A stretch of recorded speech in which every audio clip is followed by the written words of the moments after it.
Our sportsNOLA.com trivia question. Thanks to 8 takeaways and only 2 turnovers in the final 5 games, the Saints finished with a +2 turnover margin.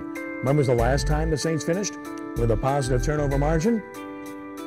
If you guessed 2012, you're right. Bit of a trick question because they were so bad that year defensively, and yet here they are winning the turnover battle that year by 2 as well. It's time now for our hot seat segment where we place Brian Alley Walsh on the hot seat with a hot topic of the day. Here it is. What was the Saints' biggest surprise and disappointment in 2015? The what can be a who if you like.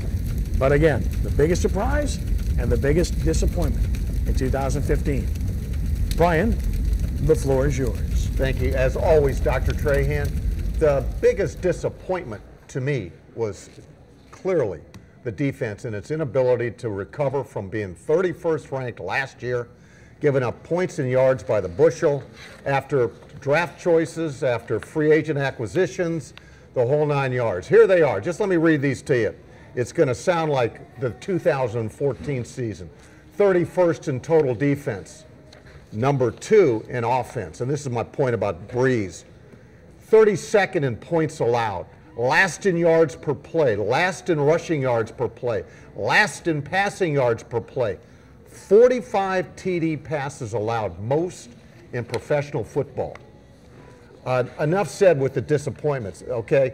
The defense needs to vastly improve. And I'm not talking about it's got to be a top 5 or top 10 defense. They showed in 09 that they were a 24th or 25th ranked defense. They just need to get to the middle of the road to complement a number 2 offense, okay? All right, the biggest surprise to me, and I named him my MVP, and I'm sure that I'll find criticism here. That's okay, I've got a strong pair of shoulders here. I can do it. Benjamin Watson, okay? To me, he is this team's MVP. Clearly, he came out of nowhere to have career highs in receptions, in yards, and he tied for most touchdowns in a 12-year career.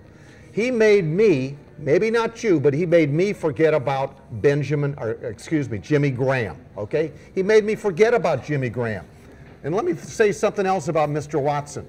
Not only is he a great candidate for NFL Man of the Year, but he is my MVP, and that's the biggest surprise. Ricky? Well, you know, my biggest surprise was the receiving crew. The receiving played well this year. I got to take my hat off to Cooks and Snead. Those guys, they played good. Even some of the young boys who dropped some balls and stuff, they showed potential. And that's what I like about the Saints. Their receivers came through, and that was a surprise to me to see how great the receivers played.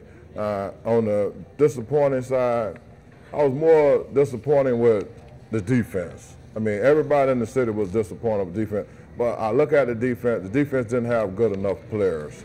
So, you know what I mean, it's hard to be disappointed in something that, you know, is not there. The quality on defense for its players wasn't there. And then, you know, you got rid of one coach, you bring another coach in, and nothing really haven't changed because the players wasn't there. So that's where the disappointment. The Saints came into the year, didn't have a good defensive scheme, didn't have a good defensive player, and they kept it there. They couldn't get no better. All right, I'm going to add to my little disappointment. I say defense, but I put a lot of that on personnel decisions, and I'm going to go to the front office here, and this is Mickey Loomis and Sean Payton. You know, they should shoulder the blame on this too. So you bring in players that you paid quality money. C.J. Spiller, what did he do? Donnell Ellerbe, good player, just spent a lot of time on the sideline. You go to Jarius Byrd 2 years ago. What has Jarius Byrd done? He hasn't done anything.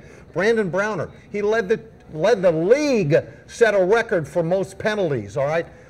So some of the blame, don't leave the front office out. They are part to blame for that defensive output too. Yeah, you know what I mean? You got to blame those guys because everybody on the team is the guys that they brought in. But, you know what I mean, just looking at the whole thing, Ken, I mean, as a whole, I mean, the Saints really, I mean, they didn't give the city what they was looking for this year. I put it like that. Okay. All right, guys, very well stated. My conclusion is simple.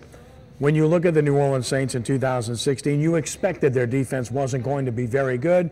You're disappointed because it wasn't better than it was last year, but you can't say you didn't expect it based upon the talent at hand and the scheme and the past lack of success they had experienced. The same can be said of their offense. You could say that that was good, but you kind of expected that. Even though personnel changed, you still expected that to be there. So as a result, defense disappointing, offense encouraging. Yes, that's true. I like to focus on the individual end of it because I think that's where this really starts and ends. The biggest surprise, listen, you could pick Tim Hightower. He's a great story and did a great job. 96 carries, 375 yards, 4 touchdowns, 12 catches, 129 yards. You could pick Benjamin Watson, who had a phenomenal year and might be the best guy on this team, if not in the NFL. And what a year he had at the age of 35. But ultimately, for me, it's Willie Snead offensively. An unbelievable story this guy is. Nobody wanted the guy, and he just went off and had himself an incredible year. Nearly 1,000 yards receiving, 69 receptions off the scrap heap. And don't think Drew Brees didn't play some large role in that. He did. And then, of course, on the defensive side, Delvin Breaux has to be that guy. 3 interceptions, and he becomes your #1 corner after Keenan Lewis goes down. This is a guy that should never have been playing football, according to the experts. He did. Biggest disappointment? Pick all 3 if you'd like. Brandon Browner, Jarris Byrd, C.J. Spiller. What do they all have in common?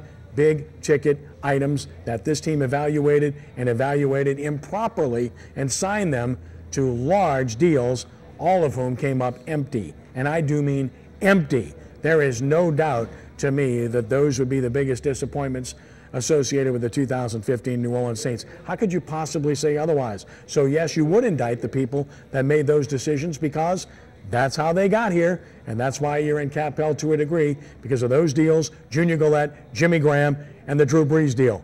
That's why you're where you are. Surprises, disappointments, you bet. Back to talk college football in a moment on sportsNOLA TV.